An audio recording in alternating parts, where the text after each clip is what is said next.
Donc là, on conclut juste quelques mots d'encouragement pour conclure. Voilà, on vous a donné beaucoup d'informations. Vous les avez sûrement pas toutes retenues, évidemment. Tout à l'heure, on vous donnera les logos de nos chaînes. Vous pourrez les noter. Où on a fait des vidéos avec des thèmes. Donc, vous pourrez peut-être orienter les gens vers ces différents thèmes si jamais l'occasion se présente. Et vraiment, voilà, si je devais résumer comment aborder les témoins de Jéhovah, faites-le vraiment avec beaucoup d'amour, hein. Nous, c'est notre démarche, hein. On ne veut pas vous remonter contre eux malgré tout ce qu'on vous a dit de négatif, hein. Ce n'est pas l'objectif du tout. L'objectif, c'est de comprendre tout ce qu'il y a pour que vous ayez, au contraire, que peut-être vous les ayez dans votre cœur et que vous ayez envie de leur communiquer l'évangile qui libère, en fait, et qui apporte le vrai salut.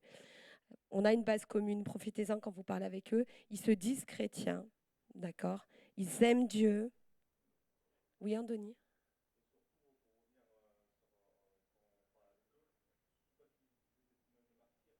Oui, ouais, on gagnera rien. C'est ça, tout à fait. Tu as raison. Ouais. Là, c'est juste pour avoir de la connaissance, parce que la connaissance, elle permet de pouvoir discuter, hein. C'est vraiment pour ça. Et tu as tout à fait raison, Denis. Voilà, c'est des gens qui sont attachés à la Bible, donc utilisez la Bible quand vous parlez avec eux. Touchez leur cœur peut-être en leur parlant de votre relation avec Jésus. Vous avez vu tout à l'heure, ils n'ont pas de relation avec Jésus. C'est pas vivant. Vous, vous vivez une relation avec Jésus. Partagez votre relation avec Jésus. Parlez de votre expérience personnelle, de ce que Jésus a pu faire dans votre vie. N'entrez pas en polémique. Il y a un sujet qui bloque, lâchez-le le sujet. C'est pas la peine de rentrer dans des disputes.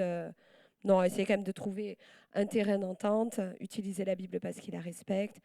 Et vous semez des petites graines. Et Dieu, il fait croître les petites graines que vous allez semer dans leur cœur. Et surtout, on n'est pas tout seul parce qu'on a le Saint-Esprit. On sait que c'est une personne qui vit en nous, qui agit. Et c'est lui qui donne la révélation, en fait. Quand il sera venu, il convaincra le monde en ce qui concerne le péché, la justice et le jugement.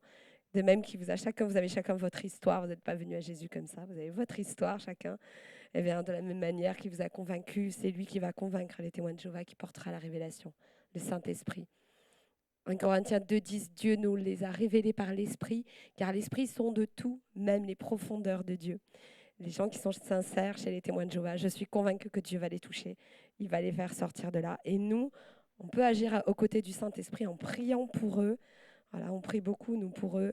Et dès que ça se présente, laissez le Saint-Esprit vous conduire vers les occasions, saisissez-les quand elles arrivent pour pouvoir leur prêcher l'Évangile, hein. Voilà, ça, c'est nos chaînes YouTube. Waouh, c'est Joël. World of Watchtower. PJVS à la Bible, c'est moi. Et Vérité en Christ, c'est Denis. On a plusieurs thématiques. Je laisserai l'écran affiché. On peut vous envoyer les liens si vous voulez par texto, vous nous donnez votre numéro. Et voilà, vous aurez plein d'infos dessus. Voilà, oui.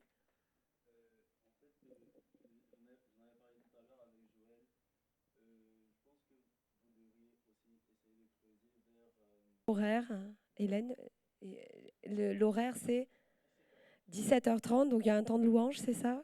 Il y a... Non, c'est juste nos témoignages. C'est pour savoir, justement.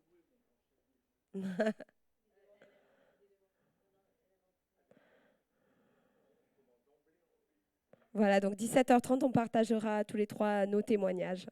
Voilà, merci beaucoup, hein, pour votre attention.